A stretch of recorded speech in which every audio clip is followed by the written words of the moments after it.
Student, मैं Shri K B Agarwal English medium school से संगीता जालानी, कक्षा 1, विषय हिंदी। पाठ है अपना 8वां। कौन सा है? माँ कह एक कहानी।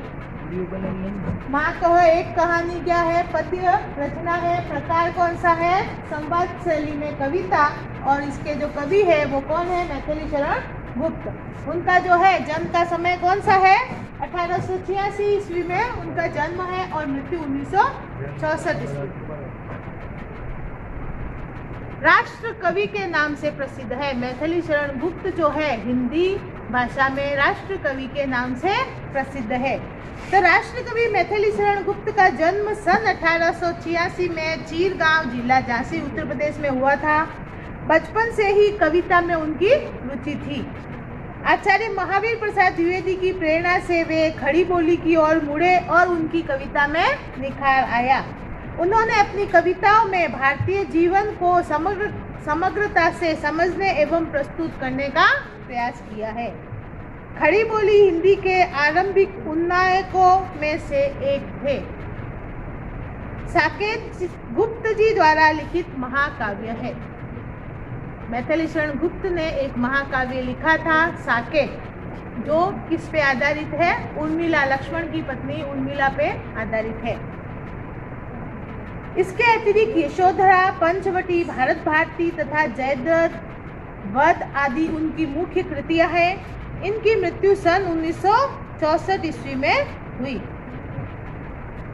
हमारे देश में जो है कई धर्म प्रचलित है। इसमें से एक धर्म कौन सा है? बौद्ध धर्म। इस धर्म के प्रवर्तक गौतम बुद्ध जीव दया को बहुत महत्व देते थे। इस कविता में उन्हीं के जीवन की एक घटना संवाद शैली में प्रस्तुत की गई है।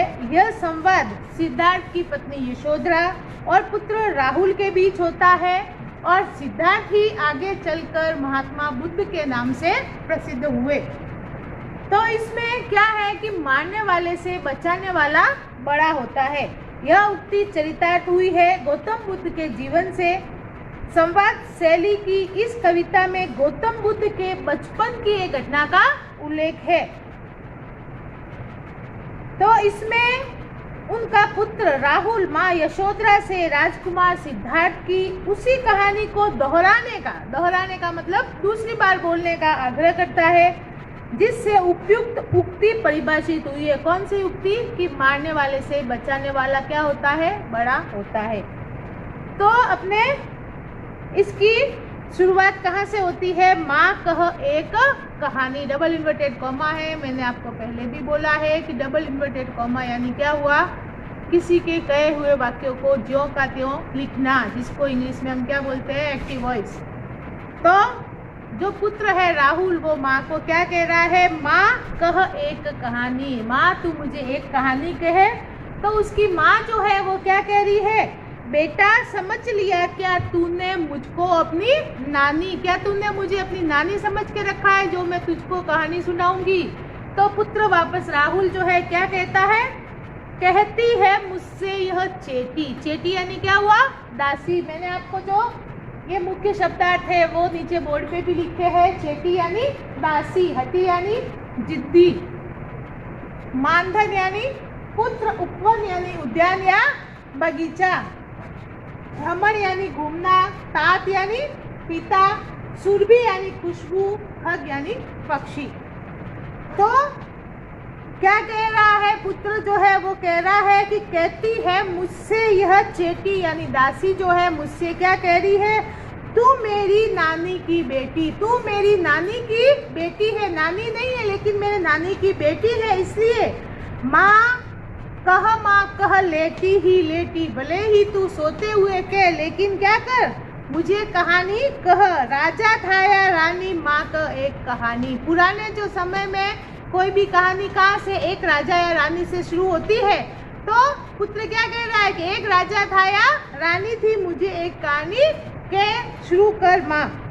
तो माँ क्या बोल रही है? तू है हटी मान धन मेरे। मान धन यानी पुत्र।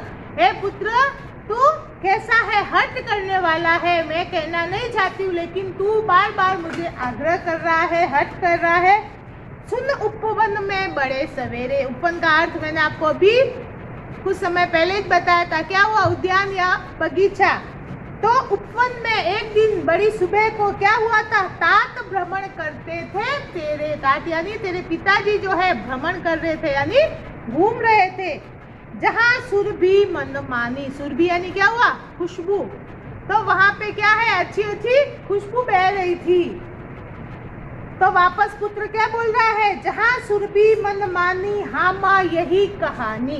तो पीछे क्या बोलते हैं? कोई कहानी कहते हैं तो पीछे हुकारा देते हैं। इसी तरह पीछे की लाइन राहुल वापस रिपीट कर रहा है, वापस बोल रहा है कि जहाँ जो है मस्त खुशबू बह रही थी, हाँ माँ यही कहानी तुम मुझे कहो। फिर वापस उसकी माँ क्या बोलती है? वर्ण वर्ण के फूल खिले थे। वर्ण यानी अलग अलग प्रकार के फूल खिले हुए थे। झलमल कर हिम बिंदु झिले थे। तो हिम बिंदु यानी ओस की बूंदे कहाँ पे थी? उन फूलों पे और उन पत्तियों पे ओस की बूंदे गिरी हुई थी। वो ऐसे प्रकाश में झलमल कर रही थी, यानी चमक रही थी। हल्के हल्के झोंके हिले मिले थे। तो जैसे जैसे क्या होता है, हवा आती है ना, तो पेड़ के जो पत्ते होते हैं, फूल ऐसे ऐसे हिलते हैं। तो क्या कर रहे हैं? वो झोंके से हिल रहे हैं और उसमें जो है ओस की बूंदे वो चमक रही है और लहराता था पानी, और पानी भी ऐसे लग रहा है जैसे लहरा रहा है। लहराता था पानी हाँ माँ यही कहानी। तो पुत्र कह रहा, हाँ माँ मुझे जिसमें पानी लहरा रहा है वही कहानी तुम मुझे सुनाओ। वापस यशोधरा क्या कह रही है? गाते थे खग कल कल स्वर से। खग यानी पक्षी, और जो पक्षियों की आवाज होती है उसको क्या नाम दिया है? कल कल। तो वहाँ पे पक्षी जो है गुंजायमान हो रहे थे, जैसे गीत गा रहे थे। सहसा एक हंस ऊपर से, सहसा यानी अचानक, तभी क्या हुआ? एक हंस ऊपर से आया, गिरा बिंद होकर खगशर से, और वह उस राजा के ऊपर, राहुल के पिता जो थे उनके ऊपर वो गिरा। बिंद यानी बंद करके, किससे? शर यानी बाण। तो बाण से लगने से घायल होके वह हंस जो है उस राजा के ऊपर गिरा। हुई पक्ष की हानि, यानी पक्षी की जो है क्या हुई? उस हंस पक्षी की हानि हुई, यानी उसको नुकसान हुआ, वो लहूलुहान होया हुआ था। हुई पक्ष की हानि करुणा बनी कहानी। वापस जो है राहुल वही पीछे वाली लाइन दोहरा के एक नई लाइन उसमें जोड़ देता है कि पक्षी की हानि हुई, इसलिए ये कहानी कैसी है? करुणा से भरी हुई ये कहानी है। चौक उन्होंने उसे उठाया। इसमें आपके पाठ्य पुस्तक में जो है ये चित्र दिया हुआ है कि हंस को उठा के राजा खड़े हैं। तो क्या कह रही है माँ यशोधरा? कह रही है कि उन्होंने चौक के उसे उठाया। किसको? लहूलुहान हुए हंस को।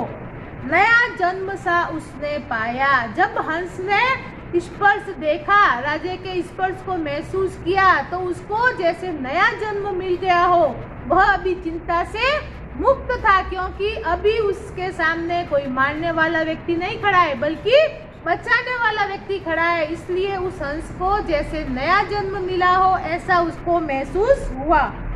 इतने में आखेटक आया। जो आखेट करता है यानी शिकार करता है, तो जिसने इस हंस को बाण से बीधा है, बाण से मारा है, वह आखेटक शिकार करने वाला व्यक्ति वहां आया।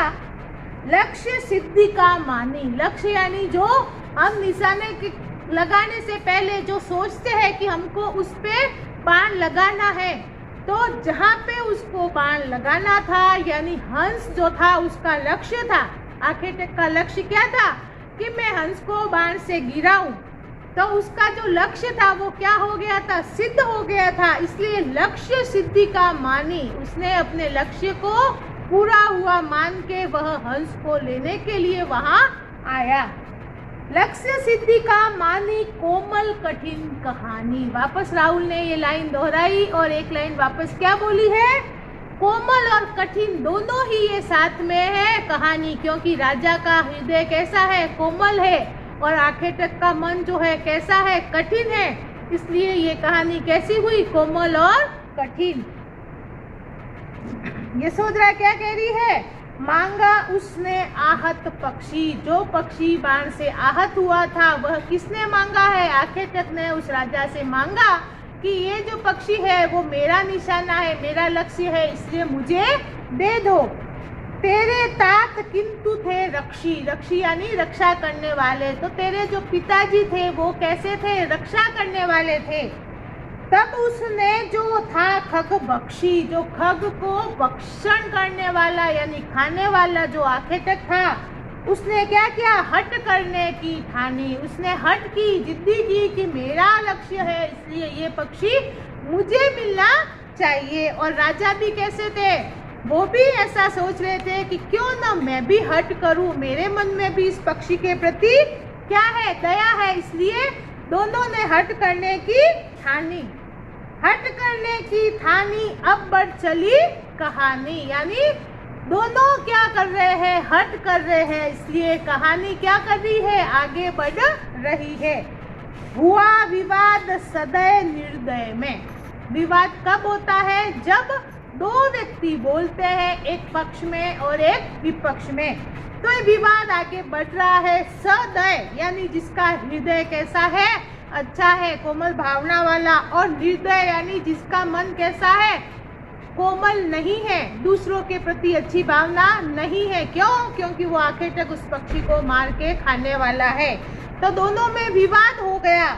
उभय आग्रही थे स्व विषय में, उभय यानी दोनों आग्रह करने वाले थे, किसमें? खुद के विषय में। दोनों अड़े हुए थे, वो पक्षी को ले जाके खाने में और वो पक्षी को बचाने में। दोनों ही क्या कर रहे थे? आग्रह कर रहे थे। गई बात तब न्यायालय में, तो उन दोनों में विवाद हुआ, तो वो बात कहाँ गई? न्यायालय में गई। सुनी सभी ने जानी, सबने सुनी तो बात वो का क्या हुई? चारों तरफ फैल गई और सबने उसको जाना। तो राहुल ने वापस क्या बोला है? सुनी सभी ने जानी, व्यापक हुई कहानी। व्यापक यानी चारों ओर फैल गई। तो वापस यशोधरा क्या कह रही है? राहुल से पूछ रही है। क्या पूछ रही है? राहुल तू निर्णय कर इसका, राहुल तू ही अब इसका निर्णय करके बता कि क्या होना चाहिए। न्याय पक्ष लेता है किसका? पीछे क्या है? क्वेश्चन मार्क, प्रश्नवाचक चिन्ह है पीछे। तो राहुल को माँ यशोधरा पूछ रही है कि तू न्याय करके बता कि न्यायालय वाले क्या बोलेंगे, न्याय किसका पक्ष लेंगे। कह दे निर्भय यानी बिना किसी भय के तू मुझे न्याय करके बता। जय हो किसका? किसकी जय होनी चाहिए? सुन लूं तेरी बानी, मैं तेरी वाणी से सुनना चाहती हूँ कि तू किसके पक्ष में न्याय करता है।